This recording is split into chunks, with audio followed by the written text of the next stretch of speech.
let's get to it. Remember what we're doing. I know this is hard. Raina and I were talking before about Archimedes. Where do you stand to move the world? You have to stand on the world to move the world. You have to stand in mythology to analyze mythology. So there's always going to be a paradoxical element at work. That's okay. Kierkegaard said paradox is not a concession, it's a category. But we are analyzing the mythologies of America, the meanings of America, the stories we tell ourselves as a nation that provide our identity as a nation. Now, again, we may think we know these stories, but these stories are always at least partially hidden because that's the way we are in the West, is we keep our myths hidden. You guys, this is like a podcast, right? You're waiting for the commercials to get over in the first 2 minutes. You're very smart. So this is difficult work. We're talking about hidden material but it appears obvious, right? I don't know if I quoted Jackson Browne. He's got so many great lines, but one of them is, "It's like a song I can hear playing right in my ear. I can't sing, but I can't help listening." Right? That's myth. It's that buzzing in your ear. It's especially buzzing like a bee when somebody's threatening your story. If you have a particular story of America or of you that gets threatened, you're most likely to respond as if it's a threat with fight or flight. And that happens on the national level too. So we're distinguishing between myth as falsehood. We're not really interested in that. There are plenty of myth busters out there, and myth makers, by the way, in that sense, false liars. We are interested in myths as particular stories. That's what we're talking about, the myth of the immigrant nation. That's a particular story we tell, but we're really trying to get to that deeper level, trying to get to that buzzing noise, that background noise, and try to hear it, because it's what affects us. It's what determines our choices in the voting booth, in our profession, in our friends and lovers, etc. All right. The melting pot myth. This is the myth of the immigrant nation. This is e pluribus unum, out of many one. I.K. Paul, in his book, The Myths That Made America, has this amazing description of the melting pot myth that I thought was worth sharing. The melting pot myth produces a vision of national unity and cohesion, yes, through participation in an harmonious quasi-organic community. I don't know why it's quasi-organic, but okay. An harmonious quasi-organic community that offers prospective members a second chance. Oh, we like that, don't we? And a new beginning, we like that, and molds them into a new, quote, race, unquote, a new people. As we'll see, during the founding of this myth, race was used as a synonym for nation, with usually extremely catastrophic results, but that's the way it was used. All right, so we're also talking about what Joseph Campbell said were the four functions of myth, in particular two functions of myth when we're talking about the immigrant nation, the melting pot, the e pluribus unum, which may, by the way, be the shortest myth in history, e pluribus unum. That's nice, right? Campbell has four functions: the mystical, the cosmological. That doesn't really apply here, although it could, but we won't get into it. What really applies here in this meaning of America is the sociological function of myth. Here's what he says. The third function of a mythological order is to validate and maintain a certain sociological system, right? So everybody says, it's society. Well, it is, but there's also a myth behind society that's informing that. A shared set of rights and wrongs, so ethics, proprieties or improprieties, customs, of which your particular social unit depends for its existence.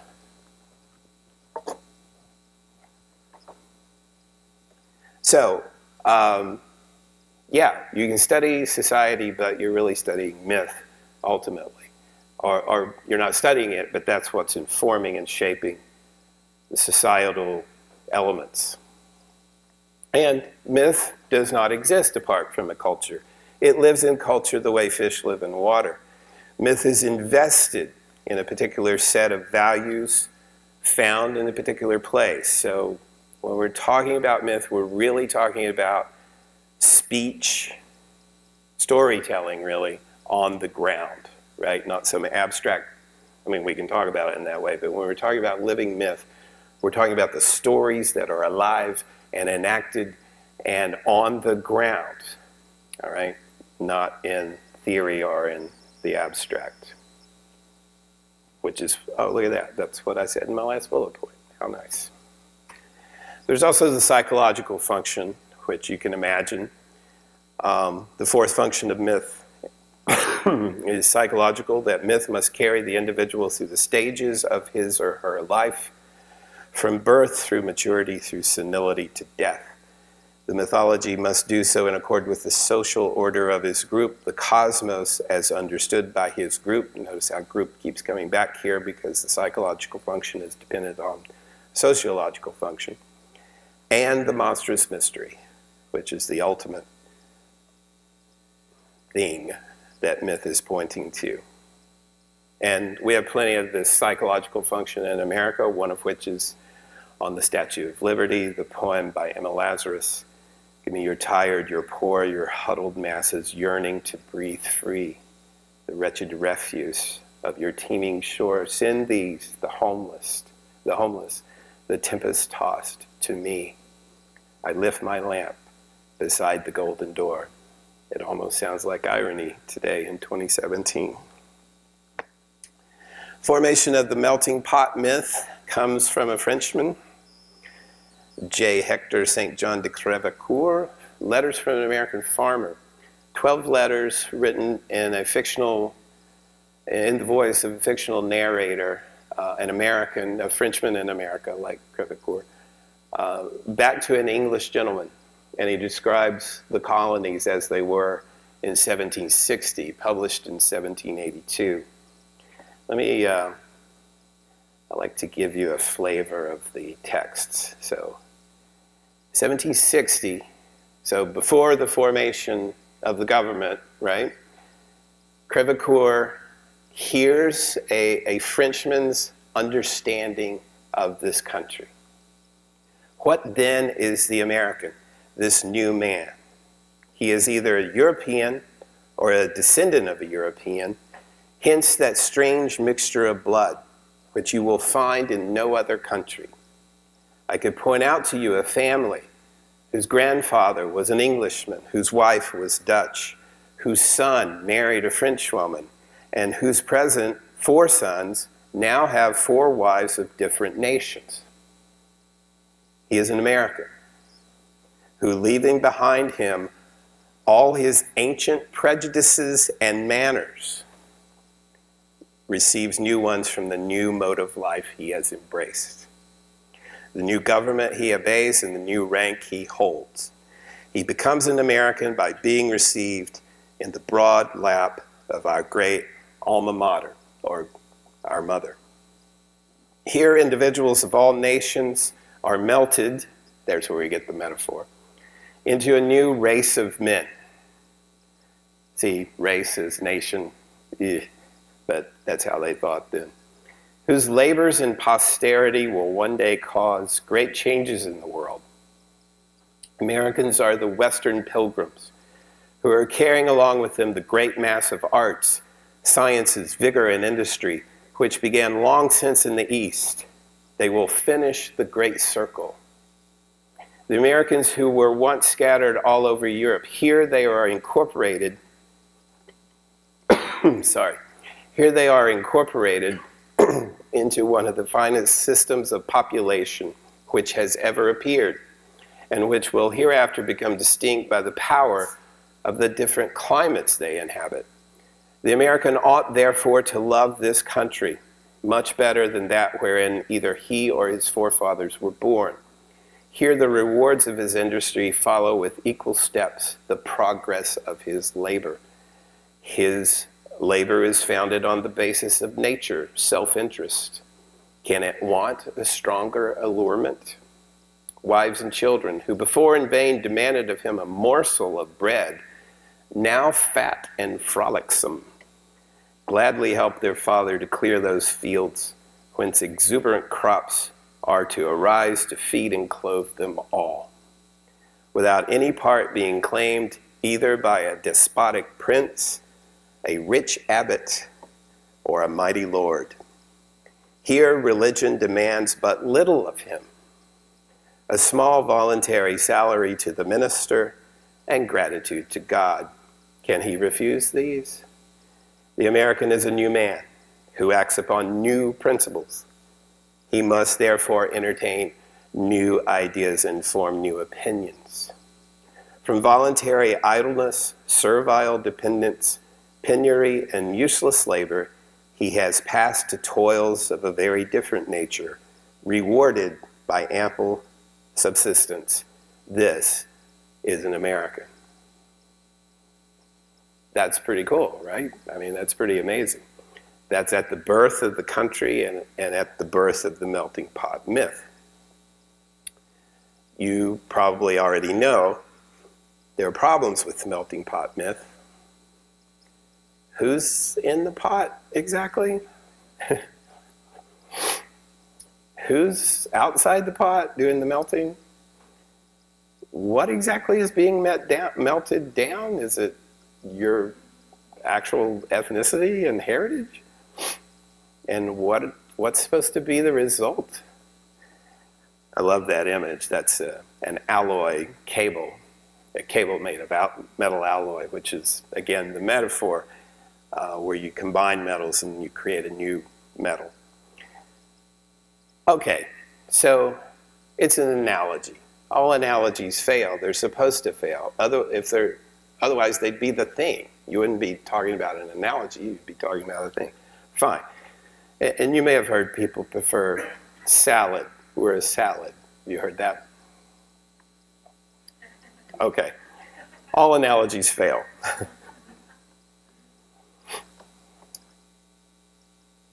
Okay, so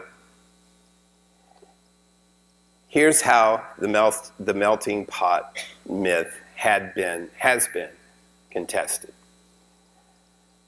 First of all, we need to recognize that from 1891 to 1920 was the high point of immigration to America. 18 million immigrants entered the country. And by the way, let me pop this out for you. You can see there that that was 15% of the total population. Those numbers don't mean a lot unless you see them as a percentage of. And you can see that in 2010, we're at 13% of the population. So it was high, but it's also pretty consistent. All right. So critics of the melting pot myth say that this really means forced acculturation, right? You're melting down my very identity, which I think Crevecoeur would be fine with, right? You're a new person in a new country. You need a new identity. Let's make one out of your melted old one. And of course, violent assimilation with that peculiar form of immigration called the Middle Passage, the transatlantic slave trade. Americanism sure looks a lot like Anglo-Saxonism, says the critics of the melting pot myth. It's a European, in fact, it's a particular kind of European identity that you're calling new, when in fact it's maybe just a new combination of identities. Interestingly enough, these critics wanted to see this myth fail. And that's an interesting thing, is how and when myths fail. Failure of this myth, to them, means success for the American experiment. One of these critics who argued for the failure of the melting pot myth to mean success for the American experiment was Randolph Bourne. This is 1916. So 1910, 15% of the population immigrants. And he's writing this, 1916, in the Atlantic Monthly. Listen to this. This is really interesting. And it's 100 years old. The failure of the melting pot, far from closing the great American democratic experiment, means that it has only just begun. Whatever American nationalism turns out to be, note that, turns out to be, there's this kind of openness. We see already that it will have color richer and more exciting than our ideal has hitherto encompassed. In a world which has dreamed of internationalism, we find that we have all unawares been building up the first international nation. The voices which have cried for a tight and jealous nationalism of European pattern are failing. From that ideal, however valiantly and disinterestedly it has been set for us, time and tendency have moved us further and further away. What we have achieved has been rather a cosmopolitan federation of national colonies, of foreign cultures, from whom the sting of devastating competition has been removed. Think about that. What we have achieved, where is it,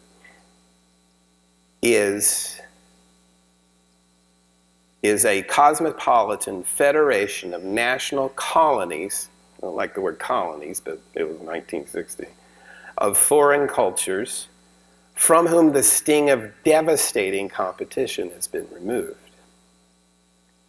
America is already the World Federation in miniature, the continent where for the first time in history has been achieved that miracle of hope, the peaceful living side by side with character substantially preserved of the most heterogeneous peoples under the sun.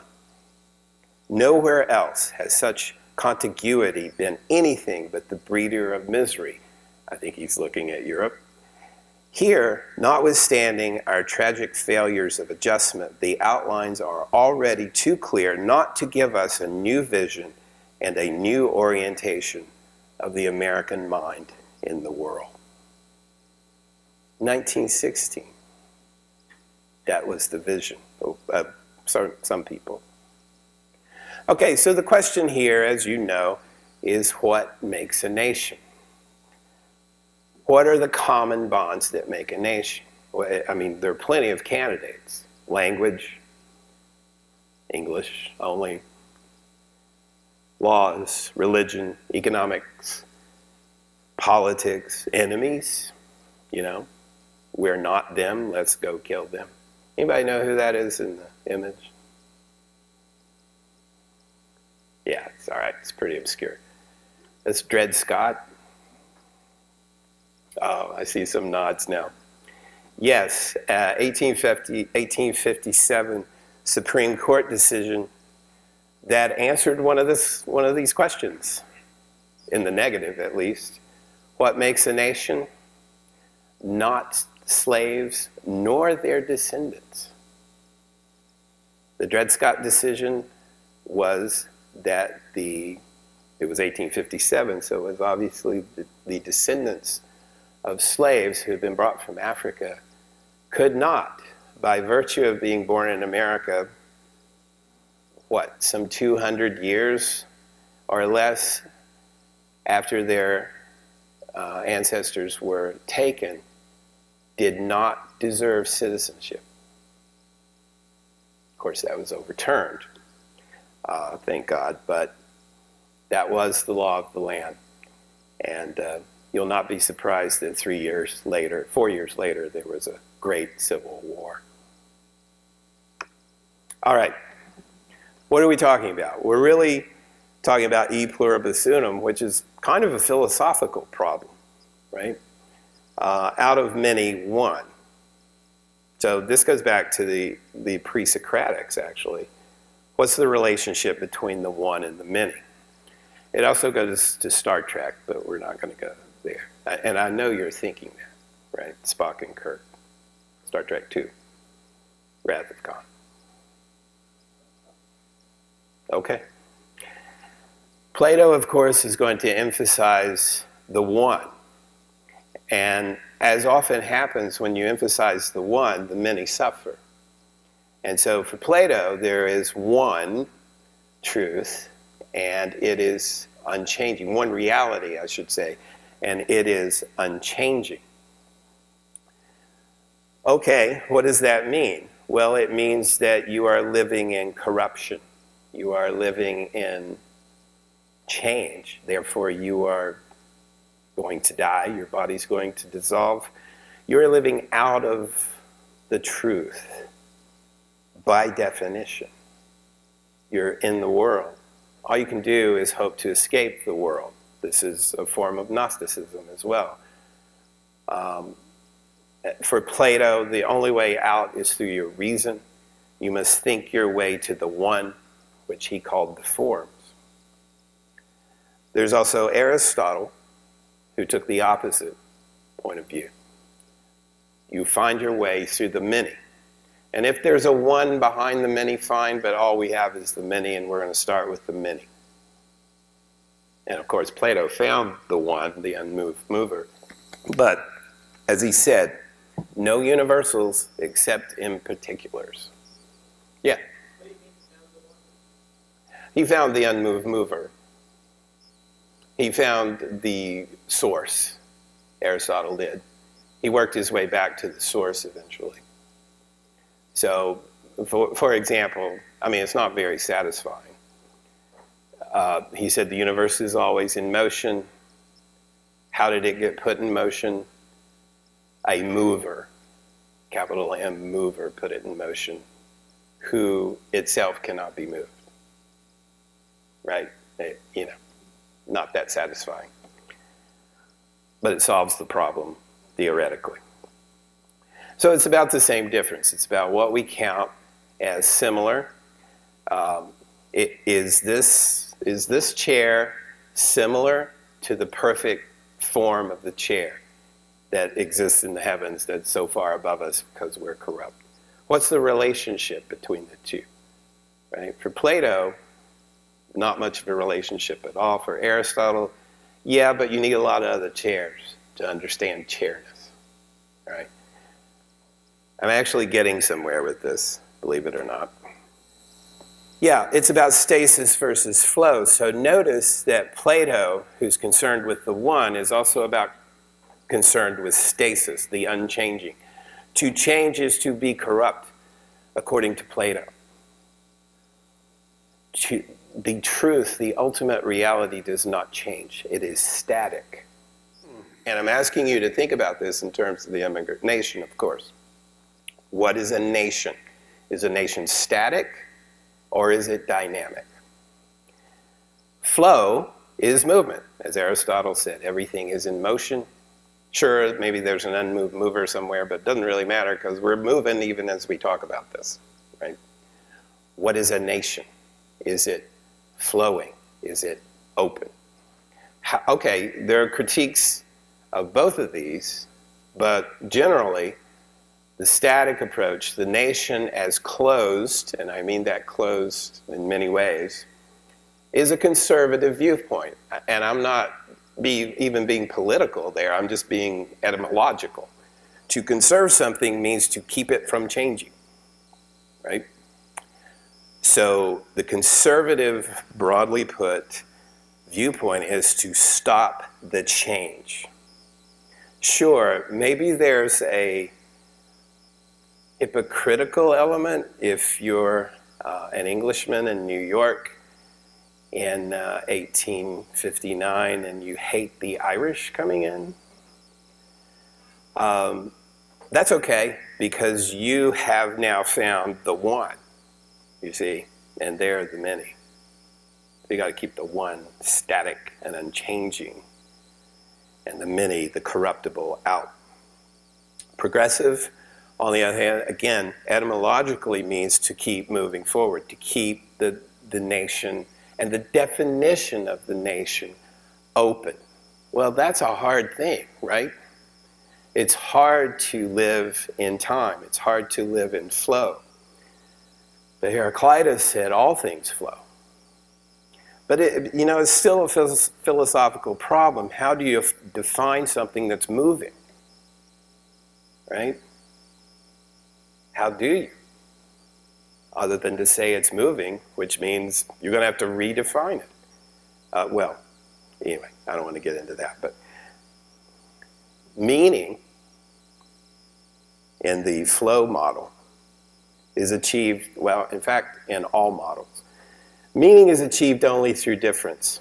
I originally had a whole thing here on structural linguistics, and I decided I didn't want to do that to myself or you tonight.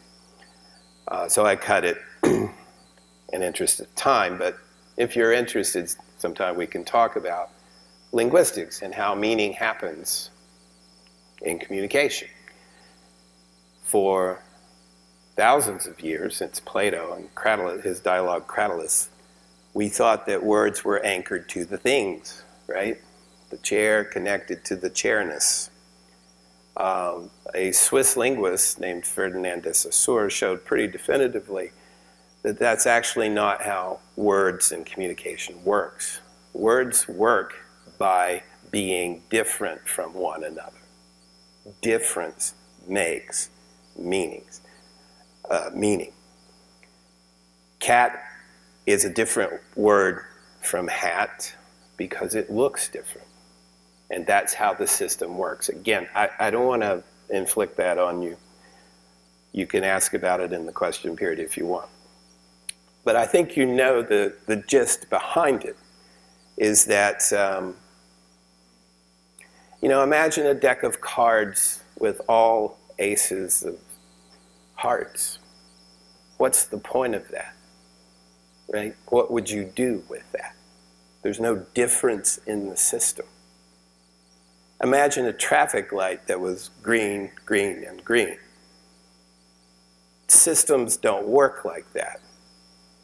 And I'm suggesting nations don't work like that. Because humans are involved in both language and nation. And in fact, let's take the conservative point of view, small c conservative, and let's say, no, we're going to make this nation, and there have been hundreds of attempts to do this in our history. We're going to stop the nation right here.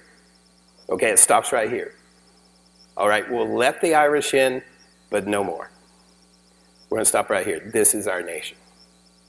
No Eastern European people, especially Jews. Nope, sorry, we stop right here. How do you think that works out? You think that eliminates difference? Difference is part of the system. You cannot eliminate difference. You can only ignore it or try to make it illegal. Difference is the nation. It is the system, which means that it is open and that it is flowing. And that's why it's an American experiment, not an American fact, not an American entity, static and unchanging. I mentioned this last time. By the way, that's Jasper Johns. Where's Emily? Another Jasper Johns. Isn't that great? It's an American flag with like scribbles on it. Mikhail Bakhtin, as we gaze at each other, two different worlds are reflected in the pupils of our eyes. We need the other whether we acknowledge it or not, I'm not really taking a position here politically. I'm taking a position epistemologically, how we know. How do we know? We need the other to know.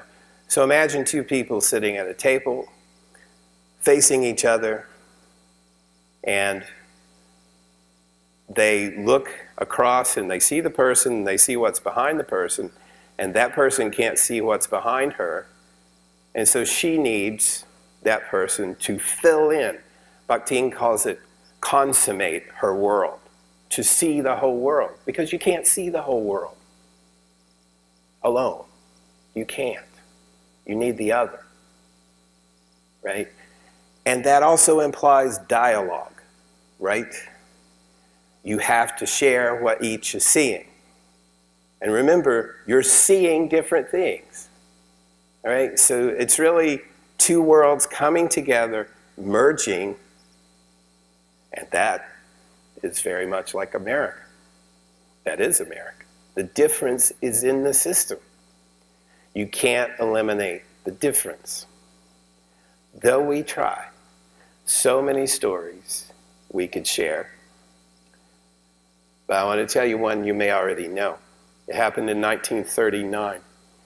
Do you know this story about the USS St. Louis? USS St. Louis, a ship that was carrying Jews to New York. 1939? They had sold everything to get on this ship. And it was turned away at every port. New York sent a cable saying, we won't accept you. So it went to South America, it went to Cuba, it went to Florida, it went up the East Coast. And they would not accept a shipload of Jewish refugees, our country, in 1939. You know the ending of that story. It had to go back to Germany, and those people are gone. What's the myth? The myth is, we're done. No more of you. No more difference in the system, right? And yeah, the myth is so powerful, you're going to have to pay for it with your lives. Now, I've been accused of being dark. So, I want to end a little lighter. I think one of the great things about America is that we can take our myths and make them into restaurants. The world's best cheese. All right. Thank you for putting up with me. Okay. So yeah, what we're doing is the myths of America. In fact, we almost called it the myths of America, but I was afraid people would think it was something else. So we're doing mythology, and that means stories, not false stories, but particular stories like the melting pot, but more importantly, stories that are true in that they motivate us to act and believe and to speak.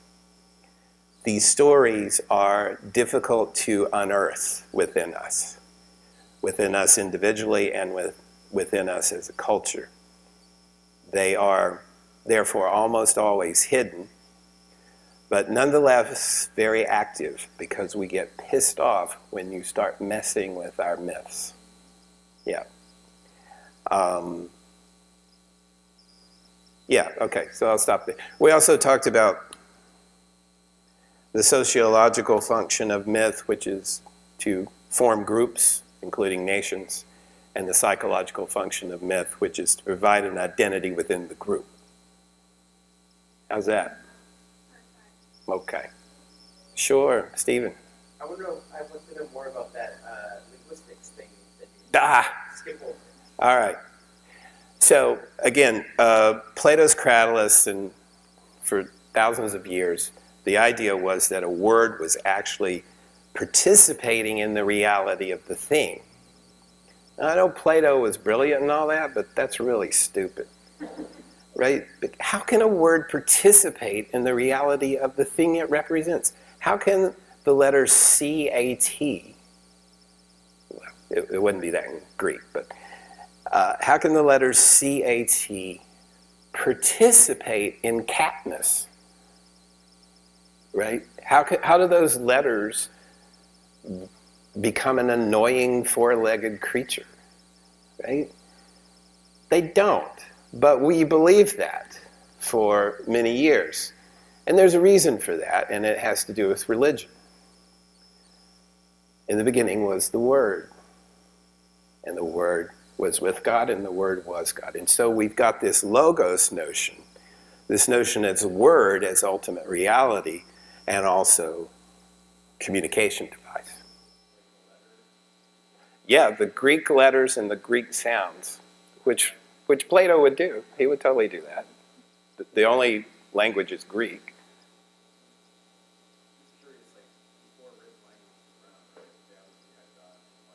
Yeah, well, yeah, he's trying to dispense with all that. Logos over mythos, myth. Truth over myth. Which is why you would go there, right? To establish truth. Static, unchanging truth through language. Yeah. Dean, did you have?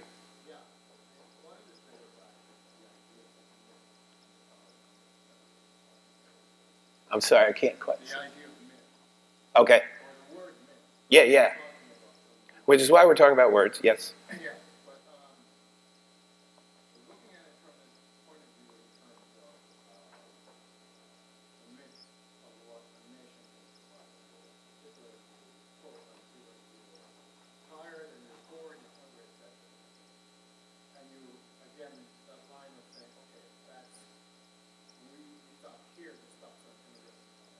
Yes.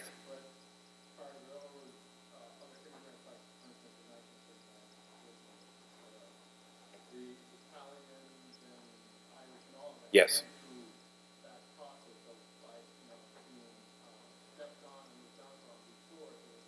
Lynched. There were Italian lynchings. Yep.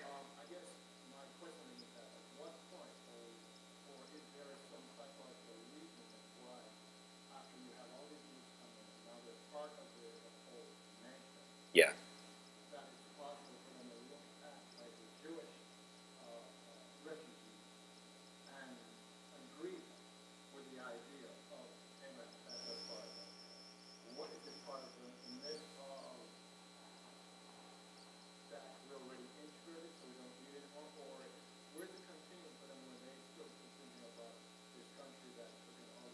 Yeah. Yeah. Yeah, really good question. Really good question.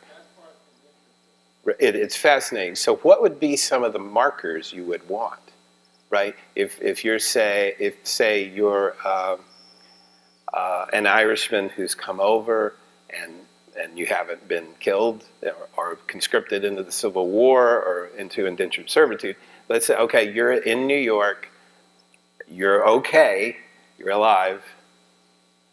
What sort of markers do you want to change to become an American? You want to change your accent. You want to change these index features, right? You want to dress like these external things, right? Which is why, well, it's why race becomes such, it's one reason why race becomes such an issue in America, because it's something you can't change, right? You can change your accent, your language, your clothing, your manners, but you can't change the color of your skin. And so it's an eternal marker. It's like words, it's a completely arbitrary marker. What's skin color got to do with anything? It has absolutely nothing. In fact, there's no such thing as race. There's no such thing as race. Ask any geneticist, any biologist. But there's a thing called racism because it's an index feature that can be used in the service of a myth, right? So I don't know if I answered.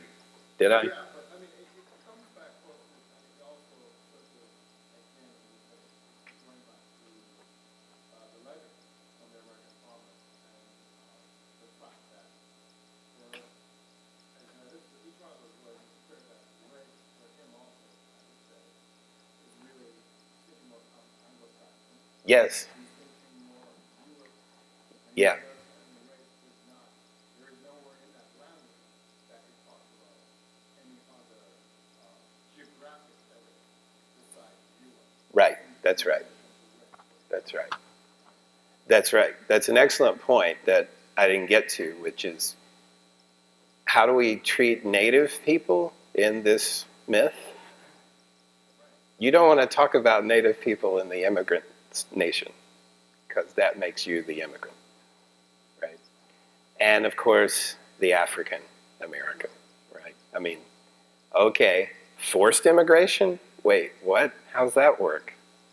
And then you immediately deny their humanity and the Asian, yeah, Chinese. Exactly. Exactly. So much good stuff here. So where does the myth leak, right? It'll leak with the economy. So if you need cheap labor, okay, you can come in, but be sure that you're not participating in these other elements of the myth, these other functions of the myth. You have one function: build a railroad, pick cotton. Okay, Charlie.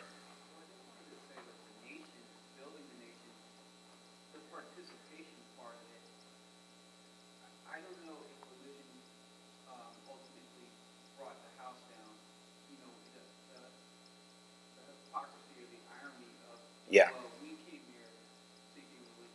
Right. Yeah.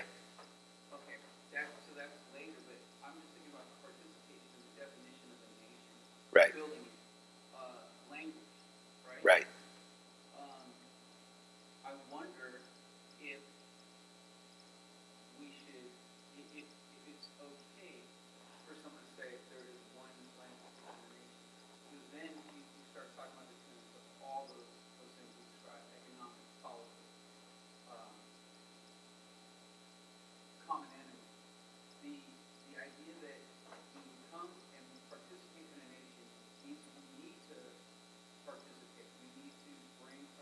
Yeah. Okay.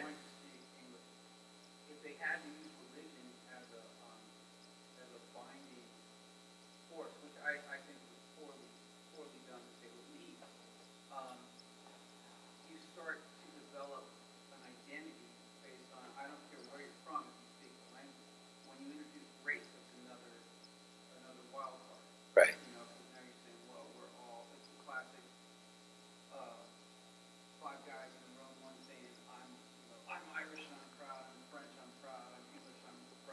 Yeah.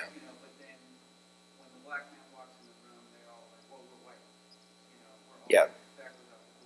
Right.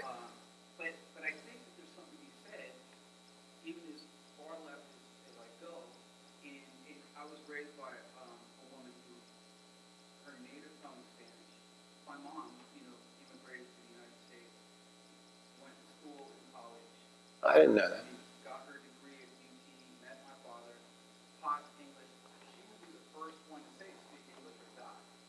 Sure. Sure.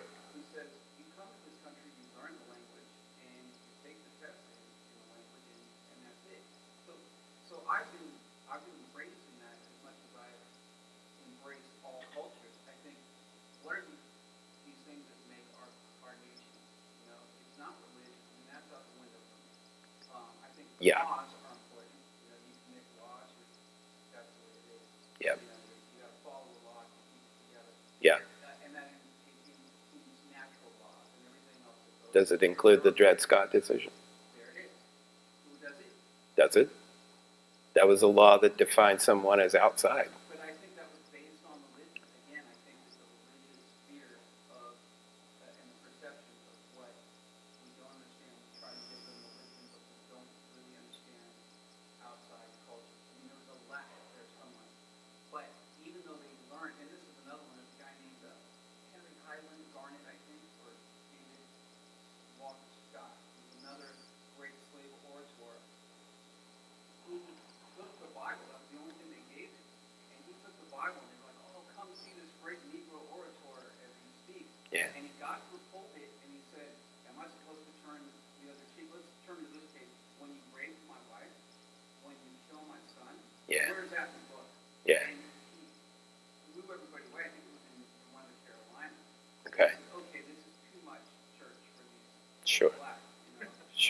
Sojourner Truth, too. Right. Yeah.